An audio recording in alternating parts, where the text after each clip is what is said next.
everyone. I'm Ellen Whitaker, and I'd like to welcome you tonight on behalf of the Lee Historical Society Board. We're very excited to have Charlie Flint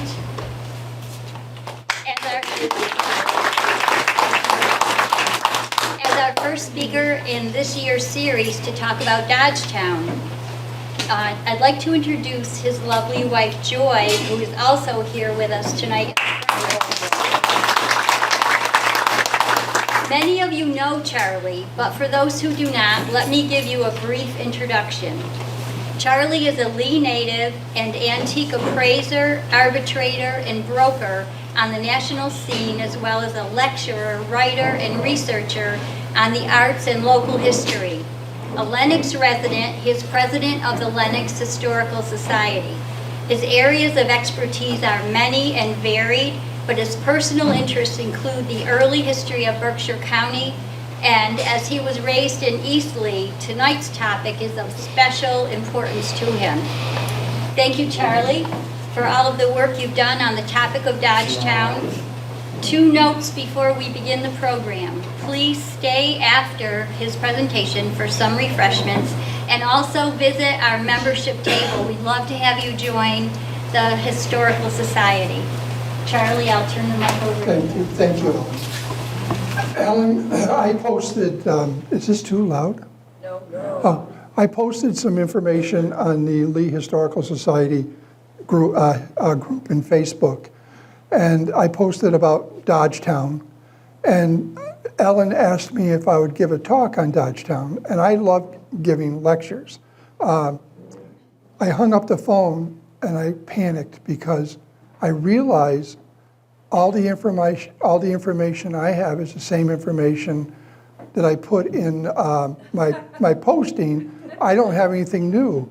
So I decided to start reading all my old books, everything where I got, and I started realizing how much information was, anecdotal or taken out of context.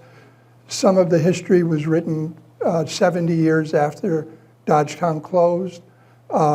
So anyway, I spent every day of the 3 months researching, and thank God for people like Tom Berinsky and Art Stringer they worked on Dodgetown, the area, researched it for almost 8 years, and they shared all their research with me. And that gave us a big boost. And Tom and I made many jaunts up there to the Registry of Deeds, to the library in Pittsfield, going through New Rose books. I don't know if anybody's ever looked at any of New Rose research. He was a game warden, lived in Lanesboro, and I don't even know how he did what he did in his lifetime. So if you ever go up there to something like, was there 5 or 6 books of just indexes to his work. And it's all on the computer at the historic room at the Pittsfield Library. Anyway, so Tom and I, we went on a big jaunt. I couldn't have done it without him and with all the work that Art did. Art's not here, he's under the weather. And anyway, thank you. And my personal story about Dodgetown started when I was 13 years old with Betty Dennis. Betty Dennis planted the seed along with Colonel Weingar and Frank Kelly. And they told me about Dodgetown. Well, when you're young, and she actually told me about the glass works in Lenoxdale, and so I got addicted. I went on a little bit of a hunt then. I used to poke my nose in the library and see what was all about. And then when I was old enough to go up there, I went up there and hiked it. And I was fascinated by all the cellar holes. And cellar holes don't talk, unfortunately, And so anyway, throughout the history, Betty Dennis, Frank Kelly, Colonel Weigard told me that they walked up there, but they went up Reservoir Road, and they found all the cellar holes. And he said, that's where Dodgetown is. And so I in my head, that's where it was. Then years later, people kept on saying, no, it's on top of Chestnut Street. So that's when I was old enough to go up there and look at all the cellar holes. And I agreed. We started looking and researching, and that was Dodgetown. So anyway, that was in my head. We'll talk about that in a little while. Right now, I want to talk about Dodge came from New London, Connecticut, and around sometime after 1770. The other thing that I learned, and I just learned it yesterday, it was conjecture before that, that often colonists would come to a new land prior to signing a deed. They might be here for a year, 2 years, whatever, then they signed the deed later. So I just confirmed that, and it was a common practice, actually. So for him to come here and change his life, he was a blacksmith. He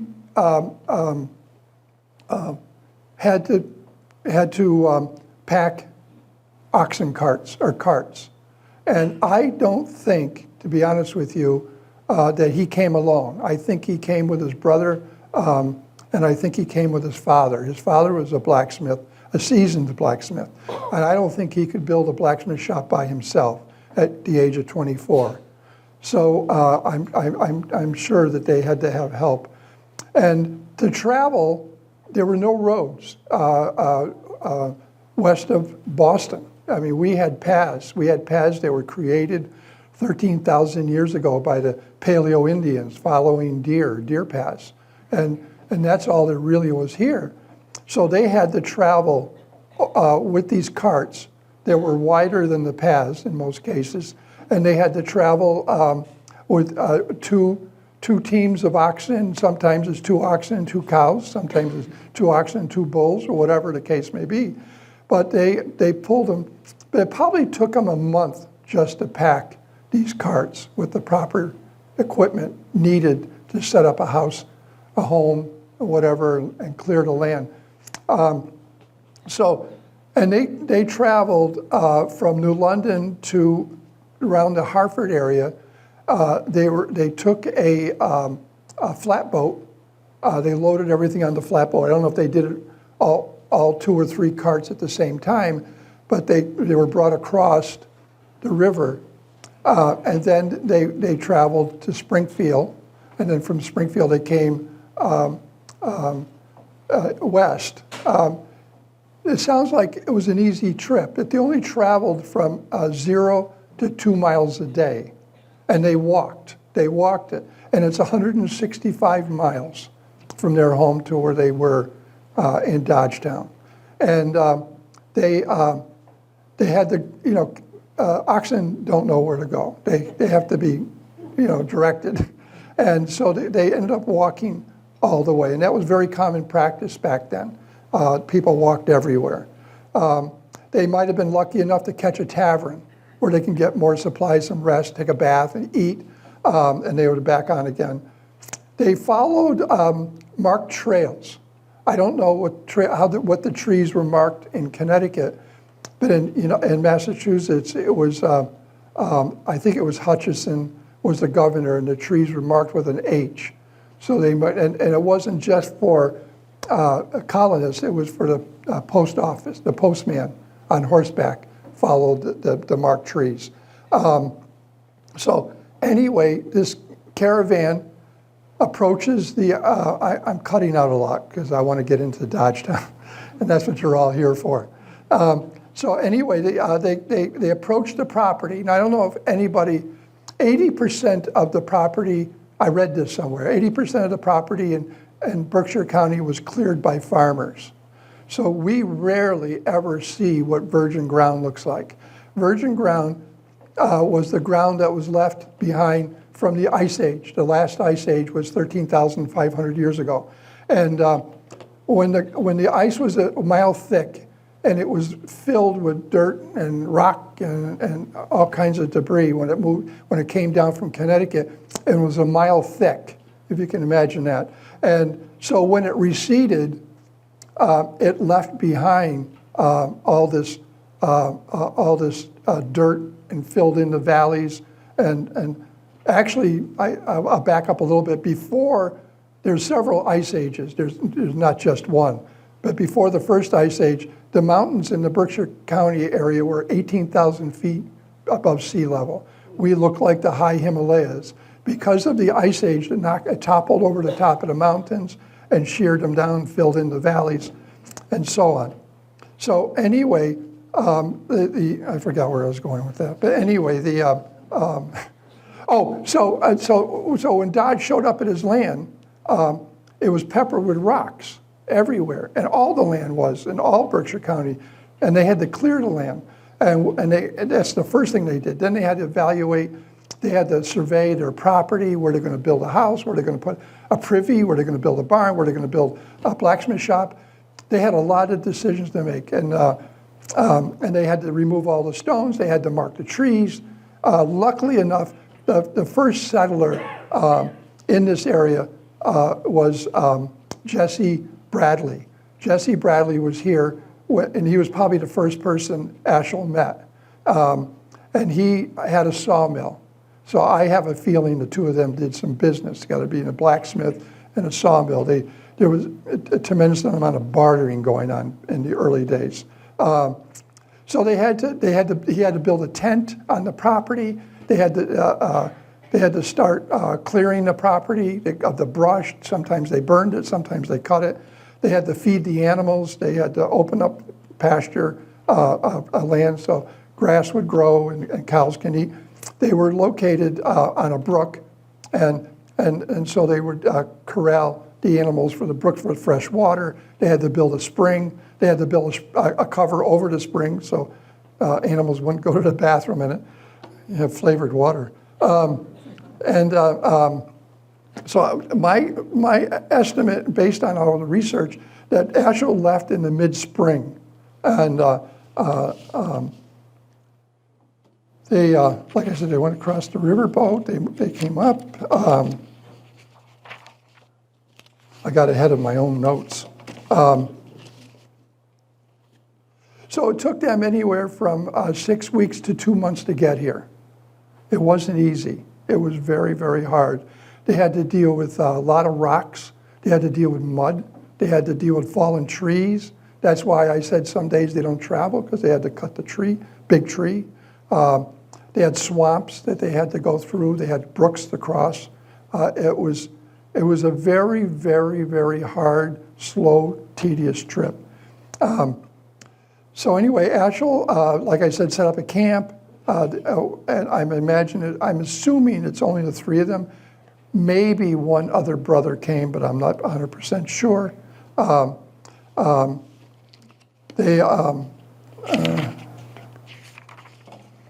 Ringhouse. We're getting closer to Dodgetown. They had to pick the best trees to build a log cabin with, which was their first house. And they did it jointly. If there's anybody that was up there, they would all work together on one house, then they'd go to the next one and work on the next house. I doubt very much if Ashel was helping the other people, because he was busy making hardware for all the houses. They needed hardware. So anyway, the colonists, they after Ashel moved in, within a year or two, other families started moving in, and Ashel's, by the way, Ashel's lot size was 100 acres. And he actually, I don't know how he knew to survey it, but they did survey it somehow. There was two people that were quite interesting business people. The property went from, you know what, I'm talking and I haven't been changing this. This is roughly what they had. I apologize. This is a stone boat. Stone boat, this one's on a sled, but they're always flat against the ground. I couldn't find a picture. I did. Did I? Oh, here's a stone boat.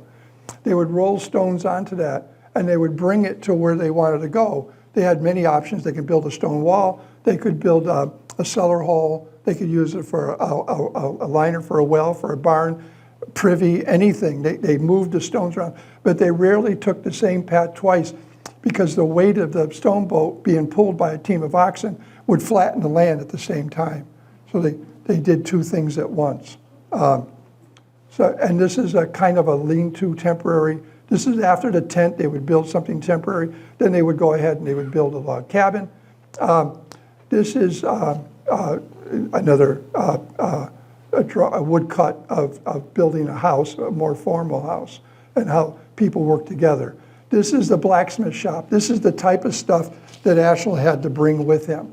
This is a bellows. It's a big thing. It's from the end of there to here long, and he has to have that. You need to have oxygen, and he had to bring a Hardy. They had to bring anvil. They had to bring all the tools, and I'm assuming he probably had kegs of nails that are already made. They made nails by hand back then, and I don't know if he had.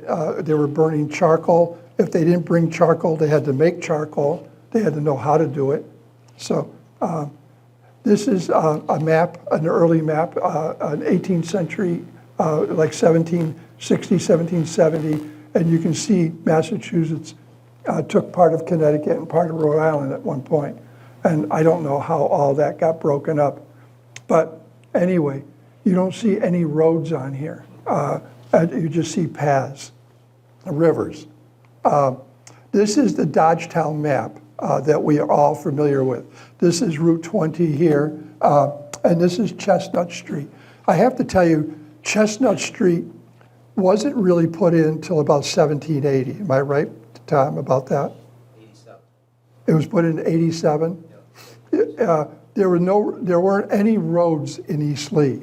There was a path, and it wasn't really the best. Chestnut Street is not the best road for any kind of travel, because at the very beginning of it, you're in a car, you don't notice it much, but it's very, very steep. Picture with a horse and wagon going down the beginning of Chestnut. Then on the other side, you're going up a very steep hill. So it really wasn't the best of roads. But can we move? Let me see. I don't know if I can catch it. But anyway, these are some of the people that were in Dodgetown. This is Barlow, unknown. I don't know what the unknown is. Then there's John Crosby. I'm almost positive. Tom questioned me on this. I said he had a sawmill. There was a dam there, but I saw it somewhere and I can't find it. I'm pretty sure he had a sawmill. And this is Basin Brook that goes up to Basin Pond. And it's very difficult.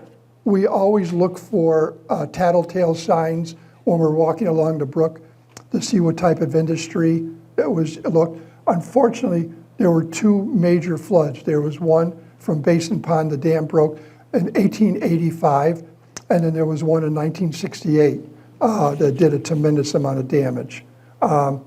So if there was any signs, it was all wiped out by the two floods. I know that the Davis family rebuilt John Crosby's dam, and I think he probably had an undershot water wheel to run his sawmill. I would be surprised if he didn't have one or somebody didn't have other mills up there. And the brook was perfect for mills too, as well as the Eastleigh Brook. Dodge had every intention of making this a town. I personally, based on everything I've learned so far, he was about 5 years too late to do such a thing. To be a town, Dodgetown was never a town. It was a neighborhood. It was just an area where people lived. He had all the intentions of making it a town, but to be legally a town, you had to have a church, you had to have a meeting house, and you had to have a school. And of course, you have to have a school teacher, you have to have a preacher. It all goes with it. He started to build a church or a meeting house, one of the two, I can't remember, but it didn't really quite happen. And Lee, in 1770, there were 11 families in Lee. In 1795, there were 1,140 families in Lee, to give you an idea how people were coming this way. The British were taxing the fishing trade. The British were really driving people out of the Boston area. In all fairness, the Cape in Boston was overcrowded. Believe it or not, it's hard to think of it, but they really did start moving out to fresher pasture based. And so I don't. The one thing that I've been searching for the most is any written letters from Dodge or any of the people in Dodgetown. Everybody that's in business forever keeps a day journal. I have a collection of day journals, none from the Berkshires, only a couple from the Berkshires. And a day journal is what anybody that has any kind of a business, whether it's a tavern, it's a dry goods business, it's a blacksmith, always kept a journal. I mean, how else would you remember, who you were making for, what you were making, what money came in, what money goes out, what money is owed to you. So I know there's got to be journals out there, and somebody's going to find a journal someday. We don't know anything about the people, personalities, who they are. We couldn't find any comments about them. We find boilerplate information. They went to this church, they went to this school, nothing added, so we don't know their personalities. That's why I researched colonial life, which I skipped over most of it, and I'll tell you about that afterward. So anyway, so the Dodges, other people, so two people, so the land went from the native Indians, the British bought the land, the government, the Massachusetts government, bought the land from the Mohicans. And they paid them, I think it was $1,800 for a big chunk of land. And Dodgetown, Lee, is in the Heartwood section of it was called Heartwood before it was called anything. And they bought the large chunk of the property, and then they started making grants. And I think there's two guys, Prince West and Malachi Hatch. I think Malachi Hatch was from Sheffield. Prince was from old family from Stockbridge, Prince West. And they bought together, they were buying land up in big chunks. And then they were selling the land to people like Ashel Dodge and others. They sold. And we actually found a lot of their deeds, thanks to Tom and Art. And the deeds, Tom and Art went over the deeds meticulously. And they made many treks to the area, and they were able to map out and survey the properties. So they were able to find where most of the property lines were. Once they had one property, they had the abutters on the deeds, then the abutters had the abutters, and so they kept adding like building blocks. And that's about as much confirmation you could ever possibly ask for. The people that moved up there, I wished I knew what their specialties were. The only one that we really know about is Crosby was a builder. I think he had a sawmill. And then Dodge was a blacksmith. We have no idea what the Barlows did. Was it legal up there, Bob? All right, okay. So anyway, most of them were farmers. And I'm pretty sure that's what their intentions were when they came here. David Baker is probably one of the more interesting people. Is Gary here that bought the Baker house? Yeah. I'm sorry. Where are you? Gary and his wife bought the Baker house on Chestnut Street. And so it's been fun talking to him about his building. But he was the more interesting guy. He was a little bit later. He came, the deed says 1775, well, not that much later. He was a peripatetic cobbler, itinerant cobbler. He didn't have a workshop in his home. He traveled to people's home to make shoes and other leather goods. But he ran it as a stagecoach stop later on, as the roads opened up. Ran it as a tavern, and he ran it as a secret Mason lodge. He was a Mason. So he was a pretty busy guy. There's other people that were up there. I'm going to go to, Charlie, take your hand and get that cord out of your way. Just slip it. No. what? I don't want you to. No. I was going to do it right here, so we'll get in your way. There you go. Oh. This is, I mentioned earlier, I keep forgetting to use this. I brought this on purpose so you can see it. But this is Heartwood. This is Washington. This is Eastleigh down here. And you can, I think this is 1760. Is this 1760? About? Yep. Okay.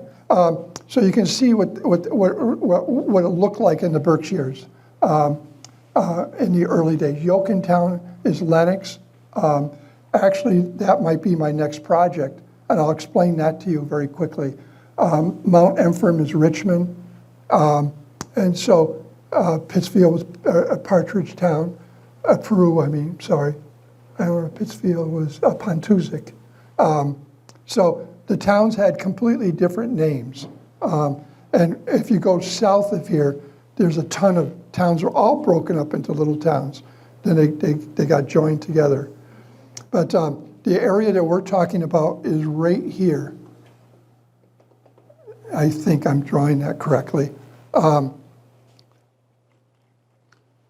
This is a map of Lee in 1795, and there were only 13 roads in Lee in 1795.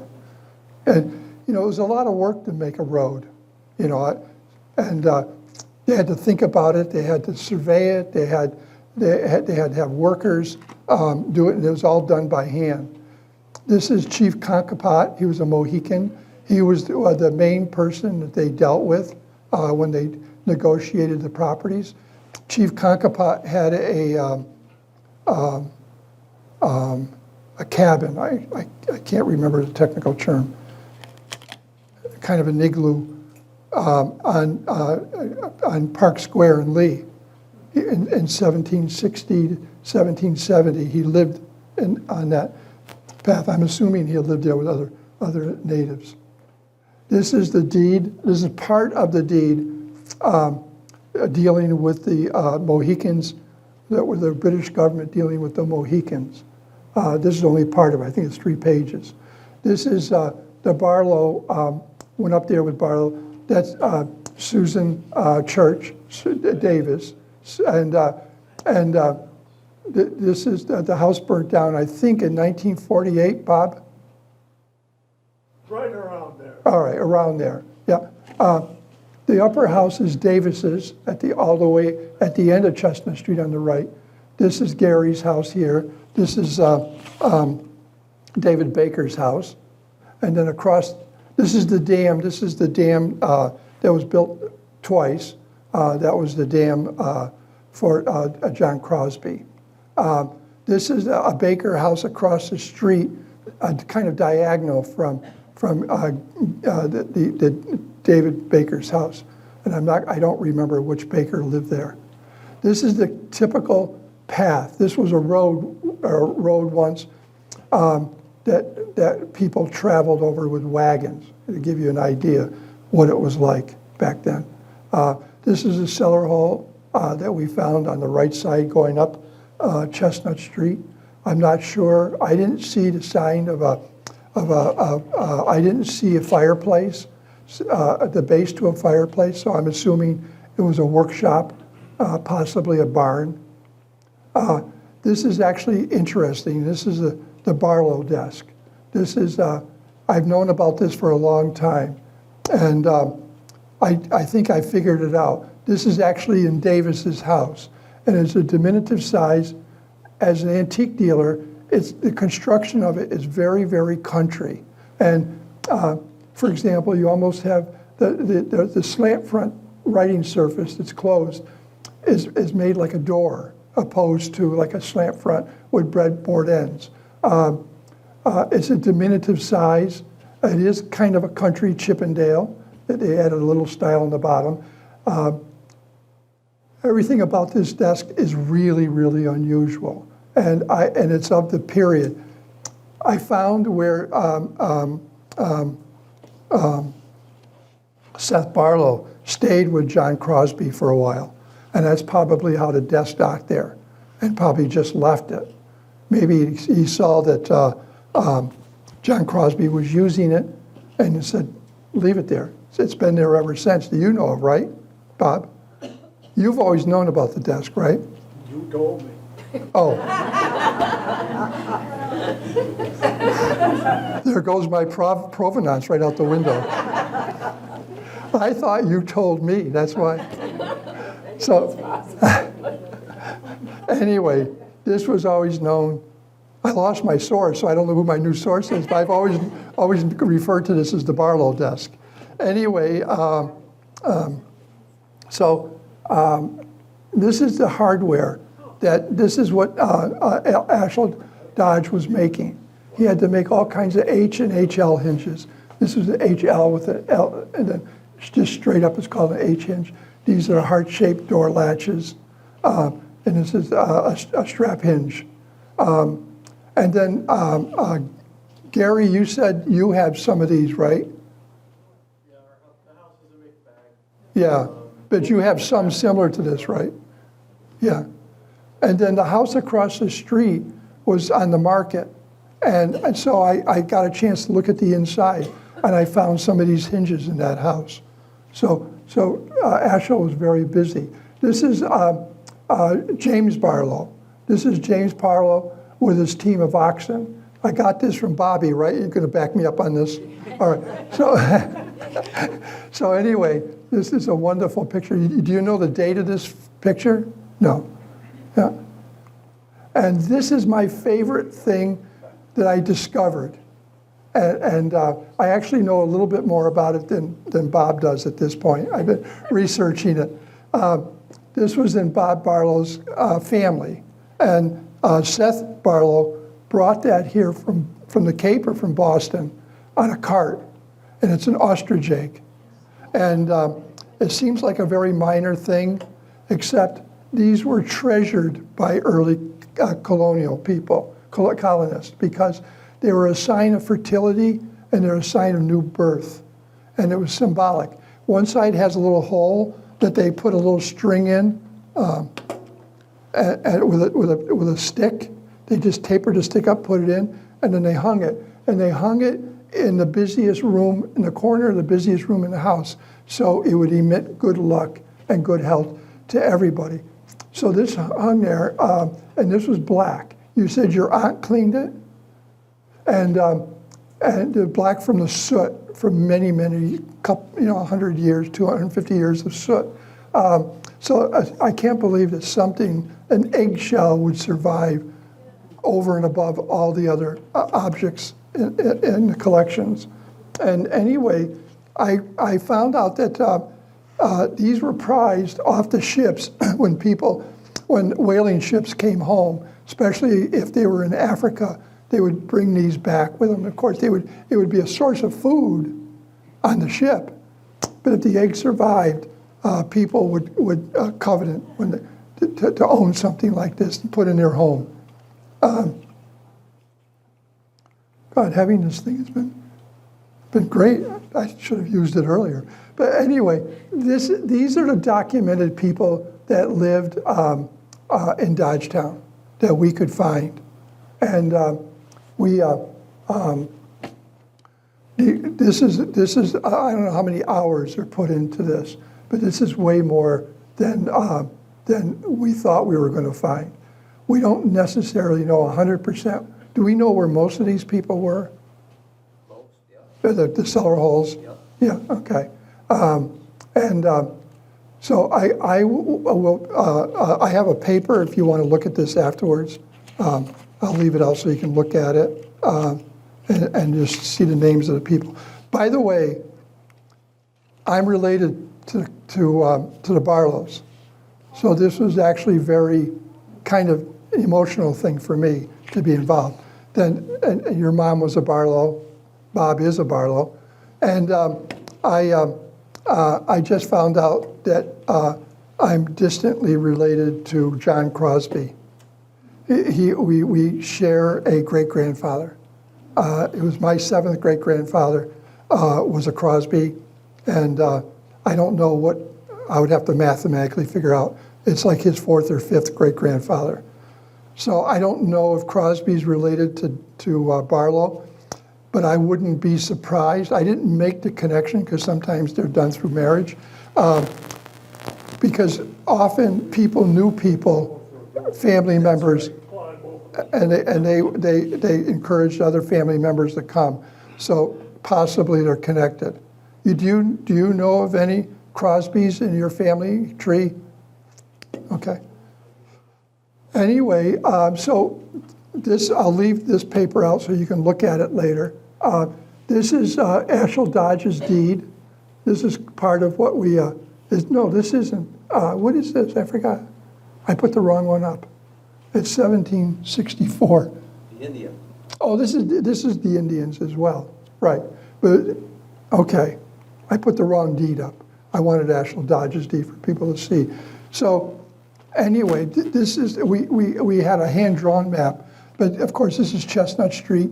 Gossett is Davis's or John Crosby's house.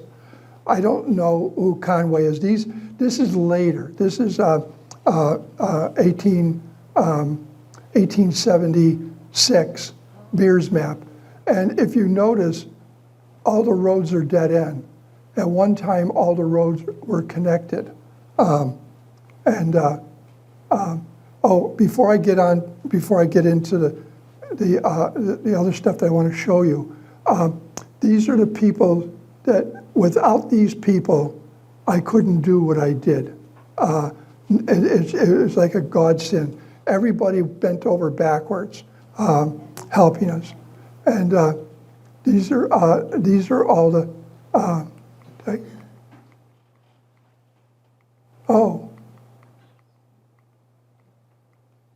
Anyway, I lost a page. I had a list of all the people, of all the books, all the reference material. Somehow it got duplicated. So you can turn this off if you want, Ellen. Yeah, with this part. I'm not done, but with this part. Anyway, so where is Dodgetown? That's the big question.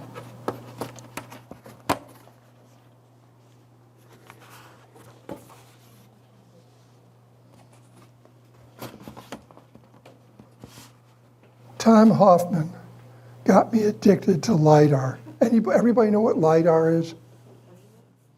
Well, it's like Google Earth, except it's done with laser from a satellite, and it strips the Earth of everything but the elevation. And it's a godsend because it shows old roads, it shows everything, cellar holes. It's a godsend for people doing research. Anthropologists and archaeologists use this in the jungle to strip the jungle so they can find unknown sites. And it's amazing. So anyway, where is Dodgetown? This is the area here. This is where Davises live. Over here, this is Chestnut Street. This is the Barlow cellar hole here. So this is all the area. Then, can anybody tell me where they think Dodge's 100-acre lot is? Anybody want to guess where it might be? Remember earlier I said Betty Dennis and Frank Kelly said that they thought Lee was where Reservoir Road above Morrison, Betty Leahy's home. They walked up in there and they found all kinds of cellar holes and stone walls.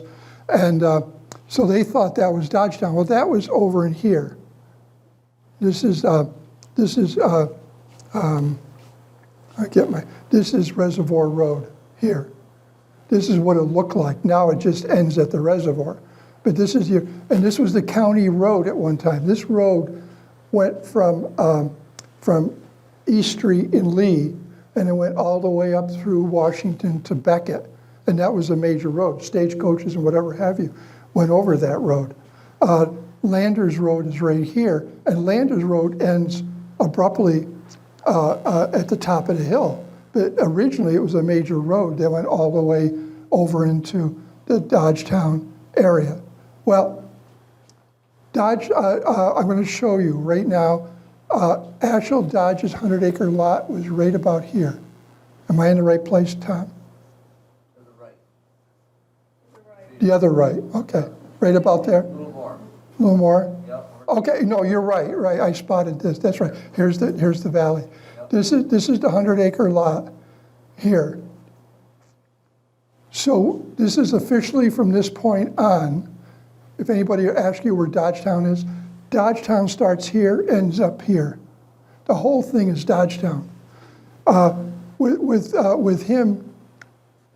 Ashel here, he had no intentions of having just that one spot. He wanted the whole thing. This was Bradley over here, over on Landers, on Cotting Brook. He had a sawmill, and there was a lot of activity up here. If you notice carefully, this is the LiDAR. Bill gave me one. This is the same thing but closer. I can go one step closer with LiDAR, which brings it much more into focus, but I would have to have a huge board, and I'd have to have, I got a whole bunch of papers I've stuck together. Each one of these pages are only this big, so, anyway, I kept sticking them together, and I think I ruined almost half as much trying to get it. So anyway, so this is, and there, oh gosh, that's right. I'm going to go back and forth.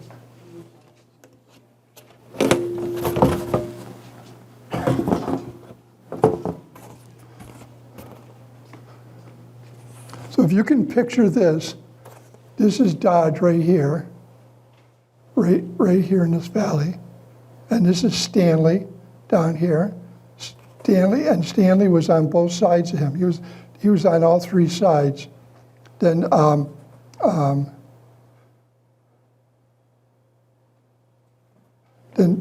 Davis is this. I didn't put the map. Washington town line. Is it right about here, Tom? Yep, it is. Okay. Yeah, the Washington town line is here, and Beckett is over here. And then Jesse Bradley would have been, he had over 400 acres of land. Yeah, and they all bought it from Malachi, Hatch, and Prince West. These guys were quite entrepreneurs. I did see a pattern in when they actually had the deeds. Like I said earlier, I think they were moving in. They were moving in way before they signed a deed, and I think personally he allowed people to pay on time, and I think he was holding off until after the Revolutionary War, hoping he wouldn't have to pay taxes to the king. That would be my gut theory, because a lot of people, a lot of deeds were after 1777, or 17. It's the Revolutionary War. I just drew a blank to when it was. He was holding off and he was gambling, and I think he was smart. I think he saved himself a lot of money. I'm going to leave these out for everybody to take a look at these. This is more of a typographical map. This one here is a little bit better because you can see Chestnut Street here, and this is Davis's, and this is a Dodge, you get an idea. This is East Street here, and this is Landers, and this is Reservoir Road. How much time we got? We're doing okay. Good. Anybody have any questions? Yes. The body of water that feeds the Crosby Dam, is that also a tributary of the Housatonic? No, that's the Basin Brook. That comes from your pond, Basin Pond. Yeah, we're nowhere near the Housatonic It's River. called Basin Brook. That's all. Same as Basin Pond. So we are near there, our house? Yes, we just left. Yeah, your house would be like right about here. Yep, yeah, because here's the brook. Yep. I think I got When you the, came up the other day to look for that man's, oh, that was a different, yeah, we were researching, we were researching somebody else, right? That was unrelated. okay, Yeah. I'm trying to think if I have.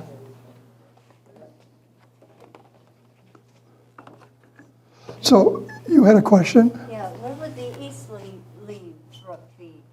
Eastleigh Brook would be, Eastleigh Brook would be,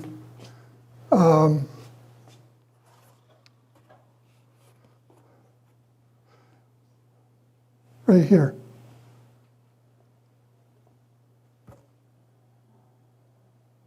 I think. Tom, am I reading this wrong? I should know it by the, anyway, the Eastleigh Brook is down here. See, here's Chestnut Street. And so you would have to cross the brook to go up Chestnut Street. Yeah, yeah. The Eastleigh Brook was a the Eastleigh Brook was a gift to all the colonists because it was the perfect sized brook to build mills on. A mill, I remember. And that's why Colonel Wild built the first one. He built the grist mill. Then the paper mills. The paper mills came, right? Then there's the Housatonic River. They could harness the power off. Yeah, yeah. So, but there was dams all along the Eastleigh Brook. And in a way, it's kind of a shame that we had the floods, because the floods wiped out any historical significance. Anybody else have any questions? Yes?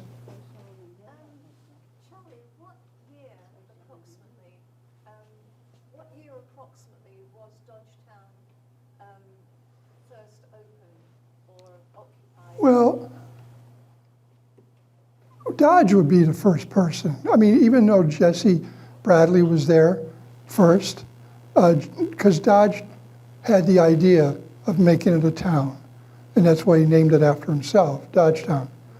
So it would be about 1772 to 1774, and then it lasted until it started shortly after the incorporation of the town.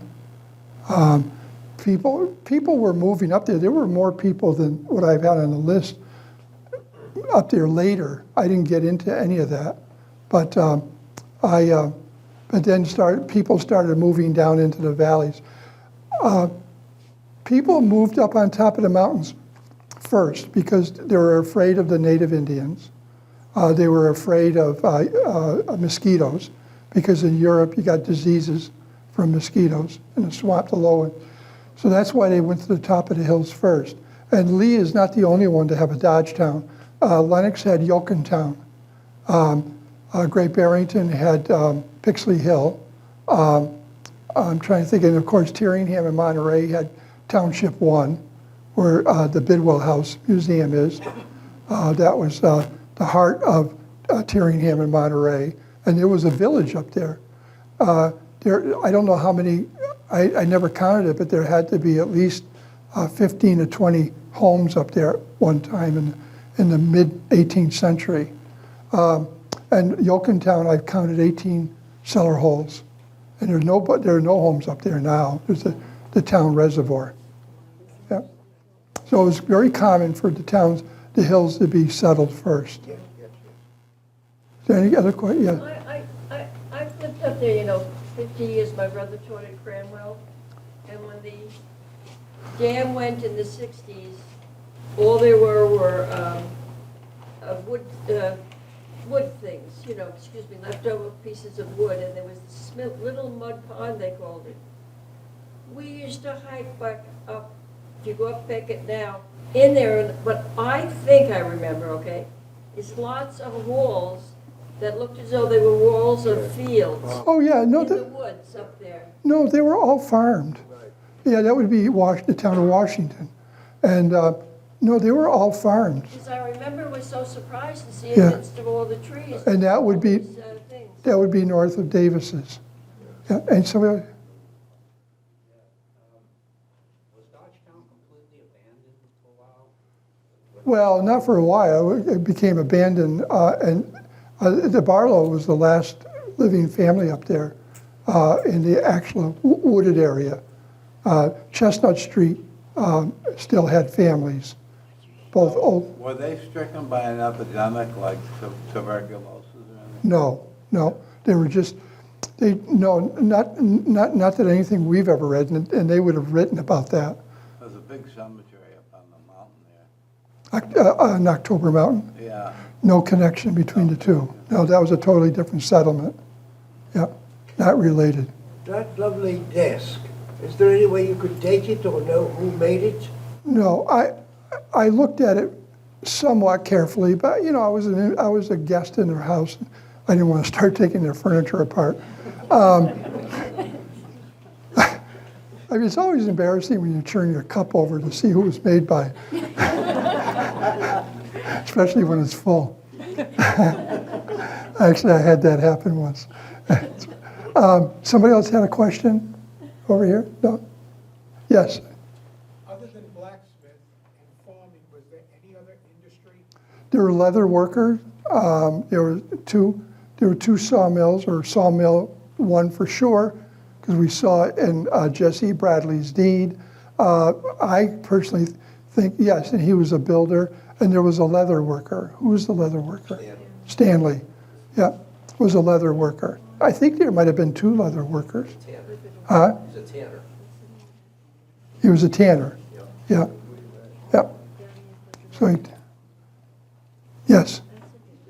I'm just a little bit unclear. Did Mr. Dodge come to that particular piece of land, or did he come first and then figured out this is where he wanted to stay and bought the land after? I think that's a wonderful question, and I wish I had an answer for it. I don't know. There's so much we don't know. I'm going to end with this. We ended up with so much information. Tonight, you got kind of a fast-forward version of what we've been doing. And I actually wrote a book. I finished it the other day. So in the 3 months, we did it. And we're donating it. Tom Berensky, Art Stringer, and I we're donating the book to the Lee Historical Society. And so it has a lot of information. And I talk a lot about what it was like when Dodge came here. I basically did a profile. I built a personality to the people without knowing who they are, based on all the colonists when they moved places, and I read about what they had to go through, what did they have to bring with them, what did they eat, would they get, how much they get paid, where did they get the money from, everything. I covered every colonial period. I've given lectures on the colonial period, Pilgrim period, so it was a great fun for me to actually use some of the knowledge and to learn more knowledge of what it was like for the early colonists. Any other questions? Is there actually a cemetery? No. No, I think people, in the deeds, Tom will explain to you, they'll say 84 rods over to a grove of birch trees. And then they'll say it goes all the way over to a big rock, and then it'll go up to a big maple tree, and that's how they marked things. And graves were probably marked with some sort of a wooden cemetery stone across or something, and of course that rotted away. But it was very common for people to be buried on their property.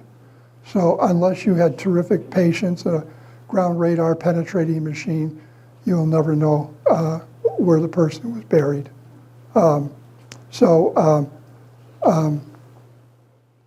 There was never, not to my knowledge, there was never, we would have seen it if there was a cemetery. But there are a lot of names. The Barlows are buried in Lee. The Weingard wasn't up there.